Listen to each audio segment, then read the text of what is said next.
What is going on, everyone? My name is Andy. Welcome back to another FPL video, and today it's Game Week 14 captaincy time. Now, last week most people were between Kevin De Bruyne and Bruno Fernandes. If you had both, it was a tricky decision. If you had one, they were probably the one that you went for, even though Salah ended up outscoring both of them, as did Son as well. So it was an interesting week, and this week it's even trickier, I think, because I don't think there's necessarily a standout captain pick, and I don't think there's necessarily a standout fixture either, which we're going to talk about. So I'm going to go through the main teams and the main captaincy picks that people are going to be looking at. I've laid it out a little bit differently now on screen as well. There's a few more stats there, and obviously I'll talk about other stats as well that aren't necessarily listed, and kind of key points about the game, the matchup, and that kind of thing. And at the end, when I do my usual outro, I'll talk quickly about some of the other picks that you might want to go for if you want to go a little bit different. So please do give me some feedback once you've watched the whole video if you prefer this layout. I don't see how you couldn't, because it looks much better than the last one, but maybe there's tweaks that I can make with it. So let me know in the comments below if there's any feedback. Hit that like button, hit subscribe, and let's jump into it. Okay, so let's talk about Crystal Palace versus Liverpool first. Now, Crystal Palace are a team I spoke about a couple of videos ago, I think on Game Week 12 preview potentially, about how they're one of the worst defences in the league so far on expected goals conceded, which is a number that I've been using quite a bit so far this season. But when you look at the last 4 and 6, they have improved quite a bit. So 3.35 over 4 matches, less than 1 a game, is pretty decent. Now, they have played some relatively easy games, I would say. West Ham, West Brom and Newcastle. Obviously, Newcastle got Callum Wilson, but outside of that, not fantastic. West Ham haven't got Antonio, it's been Haller, and obviously West Brom or West Brom. They also played Spurs as well, which is a little bit tricky, but they actually did quite well in that game, right? So I shouldn't really write Crystal Palace off. As always, it's a case of, okay, Crystal Palace's defence has improved, but they haven't played Liverpool yet, and they're about to play Liverpool, and we know they're one of the best attacks. So the question is, are Salah and Mane good options this week? Now, most people are obviously going to own Salah. He is higher owned. And I think, as we saw last week, right, you write Salah off. I know he got a big deflection on the goal against Spurs, but he scored again. And I don't think he's blank now for like 5 to 6 game weeks in a row, like he's in terms of ones he's played, because obviously he missed that 1 week after coming back from Egypt with the positive test. But he's looking quite good. 7 shots in the box over the last 4 game weeks. Not quite as high as Mane, but his expected goal involvement's higher. So the quality of chances he's creating in particular are better. And you can see that, right? Against Wolves, he got the assist off it was like a short corner, I think it was, and he provided the cross to Matip. So he has been creating quite a few chances this season. And interestingly, his numbers in terms of goal threat over the season, so again, XG per 90 is something I've been using quite a lot, is actually down on last year. So there's a couple of ways you can look at that. Has Salah become a worse finisher?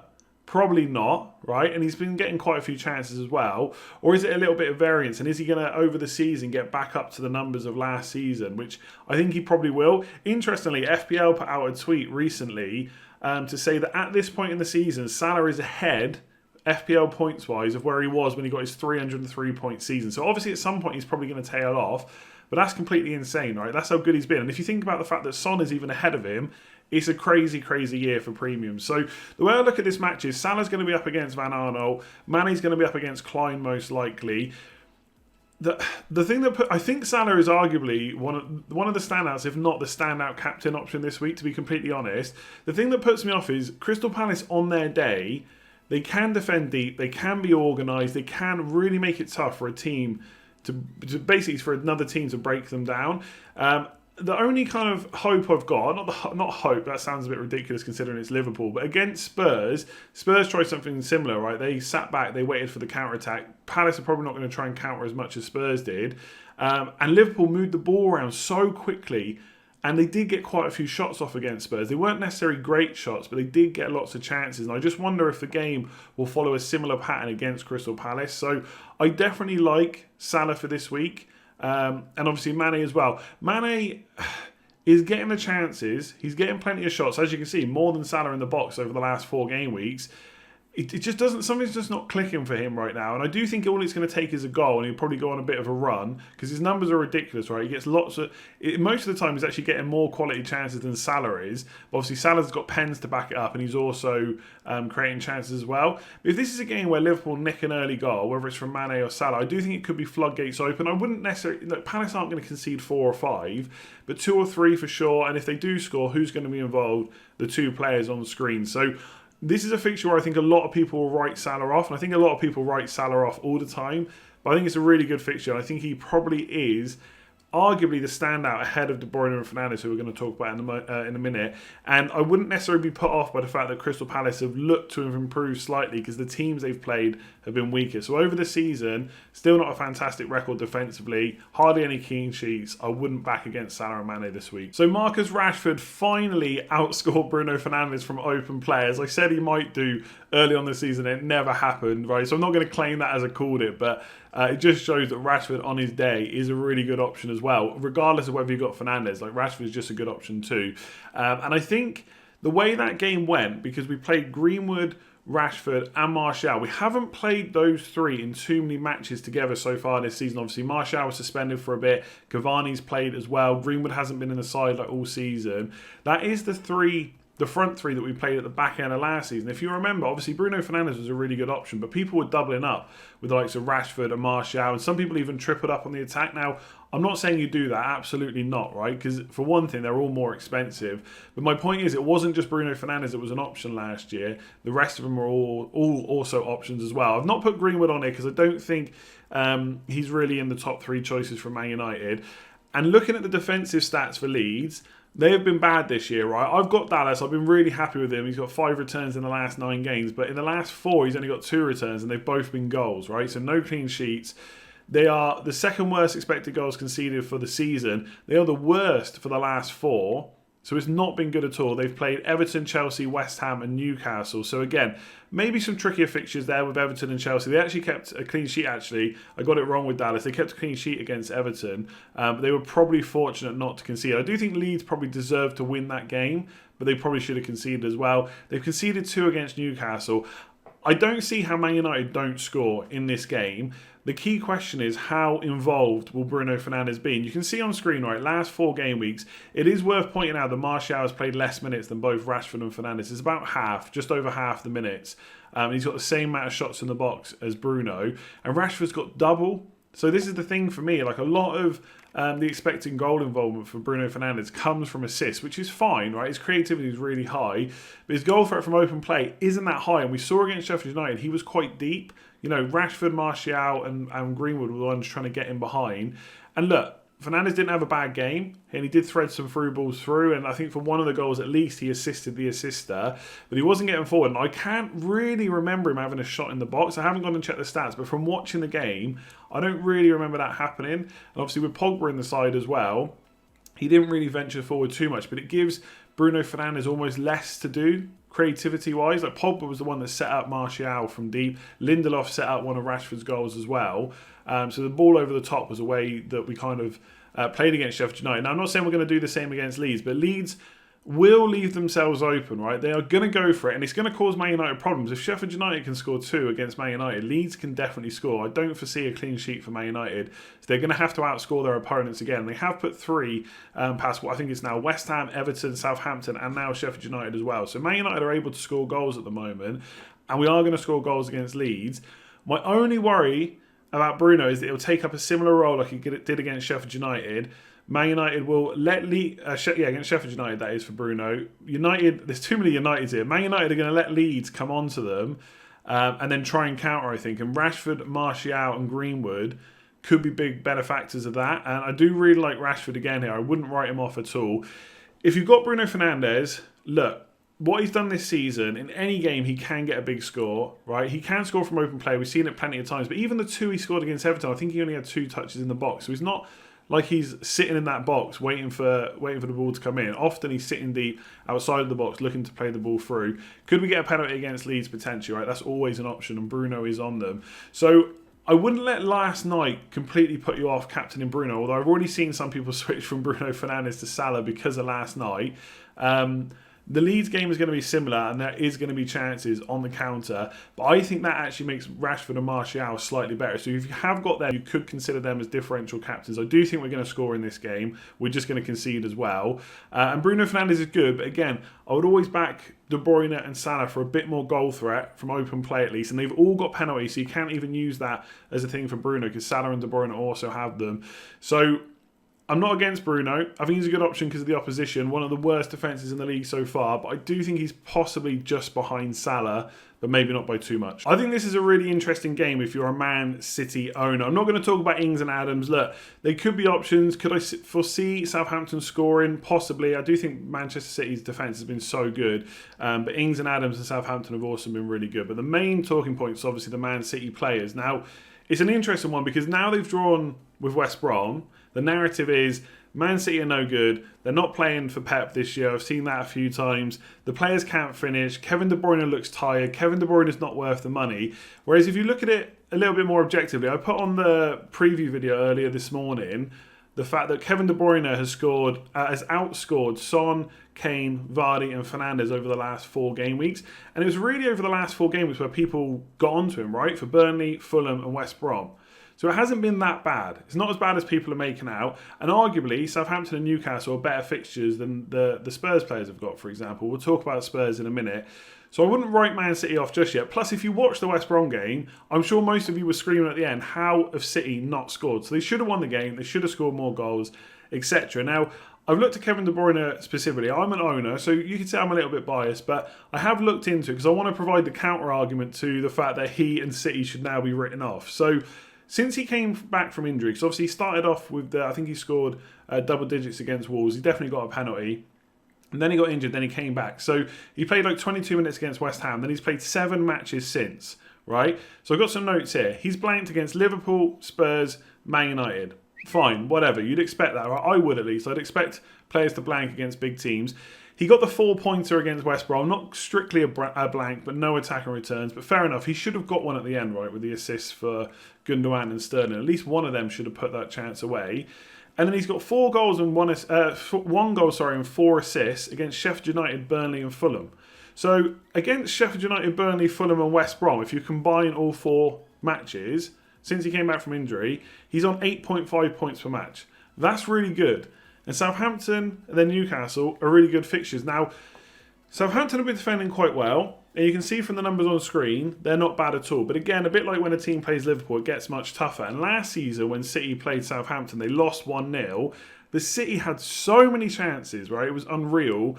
And I think the game's going to play out quite similarly. Southampton are going to go on the attack. They're going to try and press City. And if City can get on the ball and beat the press, they're going to counter-press and they're going to counter-attack and they're going to be off. And Kevin De Bruyne is going to be at the heart of that. Maybe this is a game where the likes of Sterling or Mahrez, if they play, and who knows which one it's going to be. I'm assuming that Mahrez is going to come back in, but whether Sterling plays again is kind of up for debate. They could be the ones, a bit like Martial and Rashford against Leeds. They could be the ones. But De Bruyne is going to get forward in that number 10 position. They're going to play with 2 kind of more defensive-minded players like Gundogan or Rodri, whoever it might be. And it's going to give De Bruyne a licence to get forward. And I don't think he's been as bad as people are making out after the West Brom game. I've just read you off some stats. 8.5 points per match since he came back from injury. I think it's 4 assists and 1 goal. I know he hasn't scored from open play, but when you say that out loud, if you're one of those people that said he hasn't scored from open play this season, ask yourself, do you think that's going to continue for the rest of the season? Because it's probably not. It's a bit like Bruno Fernandes. He's never blanked away. Well, now he's blanked away. These things happen. Kevin De Bruyne has hit the woodwork a couple of times from open play. He is going to score eventually. I think this is a good game. Would I back him against Fernandes or Salah? I do think it's close between the 3. It depends how you think this match is going to go and how much you're kind of writing off Man City. I certainly wouldn't, and I think Kevin De Bruyne has not really done anything wrong since everyone brought him back in against Burnley. I think he's a really good option this week. You can see it, 10 shots in the box, more than the other 2. 13 chances created. His expected goal involvement super high as well. I think he's a great option this week. Okay, so with captaincy, as always, like I've spoke about with some of the other games, it's always important to kind of have a think about how the game will go. And not just looking at the numbers. Numbers are always important, but obviously context and how the game will play out, how each manager will approach it is also important as well. Defensively, though, Spurs have been doing quite well. Right? You can see the numbers on screen. 4.06 expected goals conceded over the last 4, only 6.34 over the last 6. So just over 1 a game. And their average so far this season has been pretty good. They've been one of the best defences. And they are becoming, or even if they're not already, a Mourinho team. And the one thing I would see, I don't know what to make of Kane or Son. They keep scoring, especially Son, right? On the counter, he did it against Liverpool. 1 shot in the box, 1 goal. It's what he does. Like, you look at the expected goal involvement over the last 4 game weeks for both those players, it's super low considering the amount of points they've got. Son's had 2 shots in the box, less than 1 a game over the last 4. Kane's had 6, right? So both players, a bit weird. Mourinho is almost certainly going to sit back in this game again, a bit like against Liverpool. Obviously, Leicester's attack doesn't have the same threats as a kind of a Mane and a Salah and a Firmino, and they did really well. But there is still some threat there with Jamie Vardy. You leave yourself open, he gets in behind, job done. He's getting some points there. So they're going to sit back, but we saw against Liverpool, when they get the chance to counter, which I'm sure they will against Leicester, they execute it really well. And yes, Son only had 1 shot in the box in that game against Liverpool, but he also created 2 really good chances. Bergwijn should have scored, and Son could have had an even bigger haul. So I certainly wouldn't write them off against Leicester. The only thing is, although Leicester have not been doing great, like over the last 6, 8.88 expected goals conceded, over the last 4, not really that much worse than Spurs, to be fair. This season, it's hard to know what to make of them because they've had so many injuries and suspensions in defence, and I think sometimes having a core defence that you play week in, week out, we see it at Spurs now, right? It's Dyer and Alderweireld, and then it's mostly Reguilon and mostly Aurier, but sometimes that does get swapped around. Perhaps Doherty comes in or Davis comes in. It's mostly pretty steady with Lloris in behind. It's not really been the same with Leicester so far this season, so you're not quite sure what you're going to get. So it would be ridiculous for me to sit here and write Son or Kane off. I don't think I'll do that for the whole rest of the season, to be honest. But again, they're going to be relying on maybe those 1 or 2 counterattacks and to execute it perfectly. And Son is one of the best finishers in the league. So if he gets his chance, he could do really well here. And I do think there's going to be space in behind that Leicester defence. And it's not going to be quite like the Liverpool game. Spurs should have more of the ball, I would say, and they might want to play a bit more. But how much they're going to venture forward, I just don't see it. I think it's going to be Son on the last man and Kane sitting a bit deeper, trying to dictate play, which makes me think the best captain out of this lot for Spurs is probably Son over Kane. I think Kane hasn't had a double-digit haul now for 8 game weeks. Not to say he won't get another one, of course. But the numbers have just come down quite a bit, whereas Son on the last man. And because he's having so few shots, when he does score, he gets bonus points. He does really well in the bonus point system. So I think Son ahead of Kane if you're going to go for a Spurs player in this one. I know people will talk about Kane's record against Leicester, but this is a different Spurs side now. This is a Mourinho side, playing like a Mourinho team, executing it really well. But I think Son now has probably become the slightly better option. And Jamie Vardy is decent, but I just wouldn't back against this Spurs defence. They let in quite a few shots. Like you can see, shots in the box conceded. They've conceded more than Leicester. But in terms of the quality, it's quite low. They often block them. There's always a lot of players in front or behind the ball to get in the way of these shots. So I wouldn't go for Jamie Vardy. I think if you want to captain someone from this one, I'd probably go Son with Kane just behind. But with penalties and stuff, obviously, Kane can top up a big score if he needs to. So if you've got either of these, I don't think it's a bad fixture. But I do think I prefer most of the other players I've already talked about. So that's it for this one. In terms of kind of standout captains, best choices, like for me this week, I own Salah, De Bruyne and Fernandes. And right now I'm on Salah, and I do think he probably is the best option, but I still don't know if I'm going to go there. I just think De Bruyne against Southampton is probably better than people think it is. And Bruno Fernandes against Leeds is probably slightly worse than people think it is. Really bad defence, but I just think Bruno as a player is still not quite as good as De Bruyne and Salah when it comes to FPL. And I know plenty of you will disagree. That's fine. Leave me a comment below. Let me know constructively why that is. And I certainly wouldn't write off Son or Kane if you've got them either against that Leicester side. So lots of options. Let me know below who you're going with. In terms of other options, I mean, Calvert-Lewin against Arsenal, probably a good option. Potentially Grealish and co against West Brom, but obviously Sam Allardyce is there now, so we don't know how that game's going to go. And Chelsea versus West Ham, I'd probably give up captaining Timo Werner. If you've got Timo Werner, that's probably about as far as you need to go. So that's the captaincy choices for this week. Let me know below who you're going for. Give the video a like if you've enjoyed it, and hit that subscribe button. And lastly, just a quick shout out to everyone that's signed up on patreon.com/letstalkfpl. There's going to be a Q&A already gone up today, probably by the time you watch this. There's Slack access, WhatsApp access, all that good stuff. So everyone that gets signed up goes on the Legends Wall as well. So big shout out to everyone that's already supporting. And if you want to give yourself an early Christmas present, why not click that link in the description below and check it out. I'll leave the video there. I'll be back for one more video before Game Week 14. That's a deadline stream on Saturday at 10:15. Until then, I'll see you soon.